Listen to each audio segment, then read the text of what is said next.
Hi friends, welcome to our channel Telugu info media. Anantha Padmanabha Swamy ఆలయంలో అపార సంపద చేరడానికి ముఖ్య కారకుడిగా బిల్వమంగళుడిని చెప్పుకోవచ్చు. మరి ఎవరి బిల్వమంగళుడు?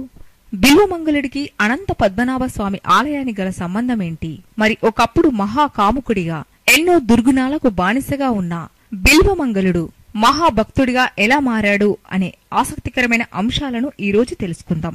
మరి మొట్టమొదటగా శ్రీ అనంత పద్మనాభ స్వామిని దర్శించింది బిల్వమంగళుడే. ఇక బిల్వమంగళుడు సనాతన సాంప్రదాయాలు కలిగిన ఒక ధనిక బ్రాహ్మణ కుటుంబంలో జన్మించాడు. అయితే మొదట్లో సాంప్రదాయబద్ధంగా పూజలు హోమాలు చేసేవాడు. మంచి న్యాయవంతమైన జీవితాన్ని గడిపేవాడు. ఇక ధనం అనేది అతన్ని పెడమార్గంలోకి తీసుకువెళ్లడం అనేది జరిగింది. ధనమెచ్చిన మదమెచ్చున్, మదమెచ్చిన దుర్గుణములు మారక హెచ్చున్ అనే నానుడి నిజం చేస్తూ బిల్వమంగళుడు అనేక దుర్గుణాలకు బానిసగా మారాడు.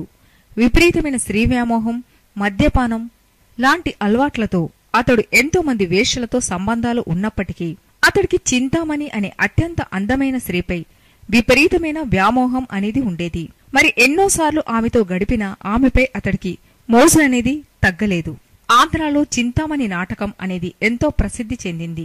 ఇది మన రాష్ట్రానికి చెందినది కాకపోయినప్పటికీ మరి మన రాష్ట్రంలో ఈ నాటకానికి విపరీతమైన ఆదరణ ప్రజల్లో ఉంది.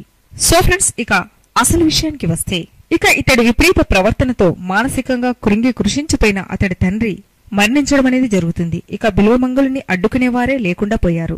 సనాతన బ్రాహ్మణ కుటుంబంలో జన్మించిన బిల్వమంగళుడు పూర్తిగా దిగజారిపోయాడు. చింతామణిపై ఉన్న అపరిమితమైన వ్యామోహం అతడికి వివాహం చేసుకోవాలనే ఆలోచనని కూడా కలిగించలేదు. బిల్వమంగళుడు మద్యం సేవిస్తూ ఉంటాడు. అతడికి వెంటనే చింతామణితో గడపాలి అనే కోరిక కలుగుతుంది. అంతే, వెంటనే వెనక ముందు ఆలోచించకుండా ఆమెను చూడడానికి బయలుదేరతాడు. కాని విపరీతమైన వర్షం. మరి చింతామణి ఇంటికి వెళ్లాలి అంటే నదిని దాటి వెళ్లాల్సి ఉంటుంది. అయితే వర్షాలతో అప్పటికే ఆ నది నీటిమట్టం పెరిగి భయంకరంగా మారుతుంది. ఇక గట్టు దాటించే పడవలు కూడా నడపడం ఆపేశారు. వర్షంలో తడుస్తూ ఉరుములు మెరుపులతో చీకటిగా భయంకరంగా ఉంటుంది. అయినా వీటన్నిటిని లెక్క చేయకుండా బిల్వమంగళుడు నదిలో కొట్టుకు వస్తున్న మృతదేహాన్ని చూసి ఒక తుంగ అని భావిస్తాడు. మద్యం మత్తులో ఉన్న అతడికి అది మృతదేహమా లేదా తుంగ అనే స్పృహ కూడా లేకుండా మరి ఆ మృతదేహాన్ని పట్టుకొని ఆ నది చివరకు చేరుతాడు. ఇక ఎలాగైనా చింతామణిని చేరాలనే ధ్యాస తప్ప ఇంకొకటి ఉండక అతడు వడివడిగా చింతామణి ఇంటివైపు అడుగులు వేస్తాడు. చింతామణి ఇంటి ప్రహారీ గోడ అవతల ఉన్న తలుపును తట్టడం జరుగుతుంది. అయితే వర్షపు హోరులో ఆ తలుపు తట్టిన శబ్దాలు చింతామణికి వినిపించవు. ఎలా అయినా సరే చింతామణిని చేరాలి అనే ఆలోచనతో గోడ ఎక్కి ఇంట్లోకి వెళ్లాలి అనుకుంటాడు. ఆ సమయంలో అతడు తన ఎదురుగా ఉన్న తాచుపామును కూడా తాడు అనుకుని లెక్క చేయకుండా ఆ గోడని ఎక్కి చింతామణి ఇంటిలోకి ప్రవేశిస్తాడు. ఇక అతన్ని చూసిన చింతామణి ఒక్కసారిగా ఆశ్చర్యానికి గురి అవుతుంది. పూర్తిగా తడిసిన బట్టలు, చిరిగిన వస్త్రాలతో విపరీతమైన మద్యం సేవించి విపరీతమైన దుర్గంధం అతని శరీరం నుండి వెలువడుతూ ఉంటుంది. ఆ పరిస్థితిలో చూసిన చింతామణికి నోటమాట రాదు. ఇక ఒక సాధారణ వేశ్య అయిన ఆమె కూడా అతడిపైన జుగుప్స అనేది కలుగుతుంది. బిల్వమంగళుడితో చింతామణి ఇంత వర్షంలో ఇక్కడికి ఎందుకు వచ్చావని అడుగుతుంది.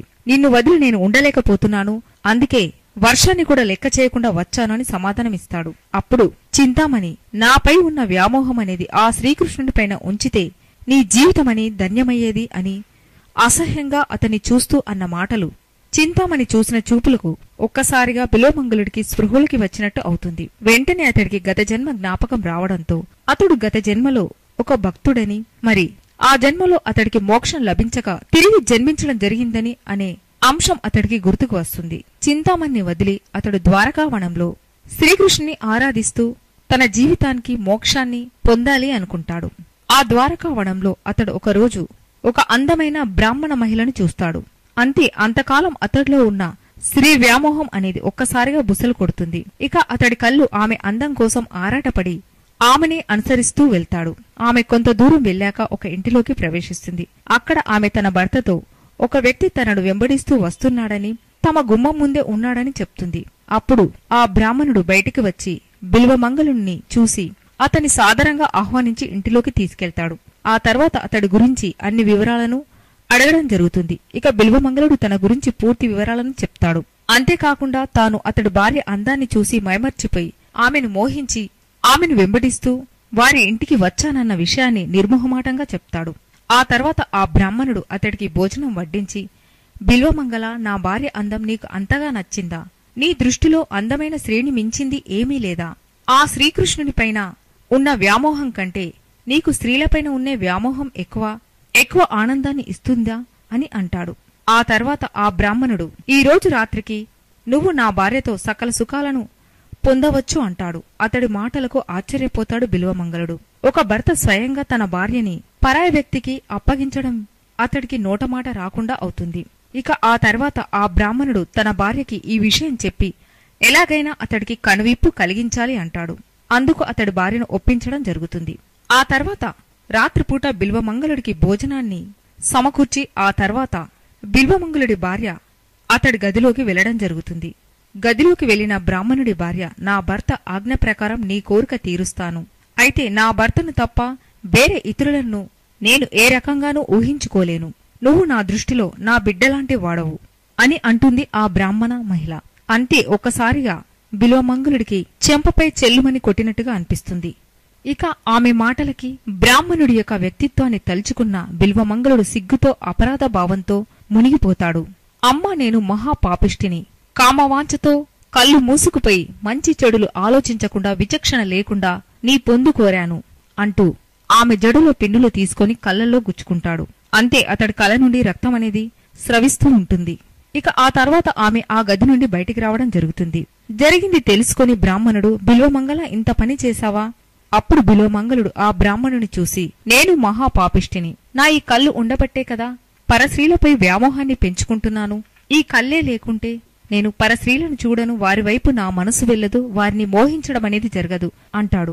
ఇకపై సర్వం శ్రీకృష్ణమయం అంటూ అతడు శ్రీకృష్ణుణ్ణి ఆర్తితో పిలుస్తూ అక్కడి నుండి వెళ్లిపోతాడు. ఇక ఈ విధంగా అతడు శ్రీకృష్ణుని ధ్యాస తప్ప మరో ధ్యాస లేకుండా జీవితమంతా గడిపాడు. మరి ఆ ద్వారకావనంలోనే శ్రీకృష్ణుడికి సంబంధించిన అనేక కావ్యాలను అతడు రాశాడు. ఇక బిల్వమంగళుడు ఆ శ్రీకృష్ణుణ్ణి ఆరాధిస్తూ ధ్యానిస్తూ తిరువనంతపురం చేరుతాడు. మరి 8వ శతాబ్దం కంటే ముందు గుణశేఖరుడు అనే రాజు ఆ ప్రాంతాన్ని పరిపాలించేవాడు. బిల్వమంగళుని యొక్క భక్తికి ముగ్ధుడైన ఆ రాజు శ్రీకృష్ణుణ్ణి ఆరాధకుడిగా మారిపోయి అనంత పద్మనాభ స్వామి ఆలయాన్ని నిర్మిస్తాడు. ఆ తర్వాత అనేక రాజులు ఆ ఆలయాన్ని అభివృద్ధి చేసి అపార సంపదను అనంత పద్మనాభ స్వామికి కట్టబెట్టడమనేది జరిగింది. ఇక కేరళలోని తిరువనంతపురంలోని అపురూప సుందర విగ్రహమైన శ్రీ అనంత పద్మనాభ స్వామిది మొదట్లో దారు విగ్రహమే, మరిప్పుడు శిలారూపంలో కనిపిస్తుంది. సాధారణంగా ఈ క్షేత్రాన్ని అనంతశయనం అంటారు. ఇది చాలా ప్రాచీన దేవాలయం. ఒకప్పుడు ఇది దట్టమైన అడవి ప్రాంతం. ఒక రైతు దంపతులు ఇక్కడ పొలం పని చేస్తుండేవారట.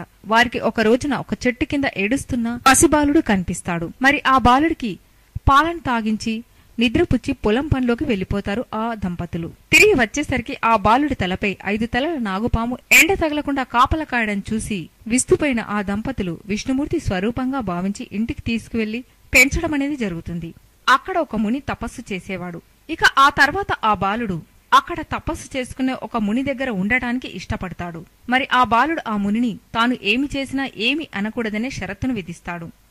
ఆ మహర్షి కూడా అలాగే అంటాడు. ఇక ఆ మహర్షి చేసే పూజా ద్రవ్యాలను సాలగ్రామాన్ని విసిరిపారేస్తాడు ఒకసారి. అయినా ముని ఏమనకుండా ఉంటాడు. ఇక రోజు అతడి అల్లరి భరించలేక ఒక దెబ్బ వేస్తాడు మహర్షి. వెంటనే ఆ బాలుడు అనంత అడవులలోకి పారిపోతున్నానని చెప్పి మాయమైపోతాడు. ఇక ఆ మహర్షి ఆ పిల్లాడి కోసం వెతుకుతూ ఉంటే ఒక చోట చివరికి ఆ పిల్లాడు కనిపిస్తాడు. ఇక పట్టుకునబోతే ఒక పెద్ద మామిడి చెట్టులోకి దూరి కనిపించకుండా పోవడం జరుగుతుంది. అప్పుడు ఆ చెట్టు రెండుగా చీలి పడిపోయింది. అందులో నుండి ఆదిశేషునిపై శయనిస్తున్న శ్రీ మహావిష్ణువు దర్శనమిస్తాడు. అనంతుడే ఆదిశేషు, అందుకే అది అనంతశయనం అయింది. ఇక ఆ తర్వాత ఆ మహర్షి అనంతశయుడైన అనంత పద్మనాభ స్వామికి పూజాధికాలు నిర్వహిస్తూ వచ్చాడు. తులువ వంశానికి చెందిన ఆ మహర్షి ఆ స్వామిని ఆరాధించాడు. మరి ఆ వంశకులే ఇక్కడి అర్చకులుగా ఉన్నారు. మరి ఆ మహర్షినే బిల్వమంగళుడు అంటారు. ఇక బాలుడు అదృశ్యమైన మామిడి చెట్టు చెక్కతోనే మొదట్ల విగ్రహాన్ని చెక్కి ప్రతిష్ఠించారు. అయితే 1686లో పెద్ద అగ్ని ప్రమాదం జరిగింది. మరి విగ్రహం అనేది కొద్దిగా ఆ మంటల్లో అంటుకోవడంతో కొచ్చిన్ తిరువాన్కూర్ మహారాజు మార్తాండవర్మ నూతన ఆలయాన్ని నిర్మించి కొత్త విగ్రహాన్ని ఏర్పాటు చేశారు. అత్యంత పవిత్రమైన 12,000 సాలగ్రామాలను దేశం నలువైపుల నుండి తెప్పించి పటిక బెల్లం జిగురుతో అంటించి ఇప్పుడున్న విగ్రహాన్ని మలిచారు. సో ఫ్రెండ్స్, తెలుసుకున్నారు కదా అనంత పద్మనాభ స్వామి ఆలయంలో అపార సంపద చేరడం వెనుక మరి ప్రధాన కారకుడు బిల్వమంగళుడని చెప్పుకోవచ్చు. ఇలాంటి ఆసక్తికరమైన అంశాలు తెలుసుకోవాలి అంటే తెలుగు ఇన్ఫో మీడియా ఛానల్ని సబ్స్క్రైబ్ చేయండి. మీకు గనక వీడియో నచ్చితే తప్పకుండా లైక్ చేయండి, షేర్ చేయండి, సబ్స్క్రైబ్ చేయడం మాత్రం మర్చిపోదు. Thanks for watching.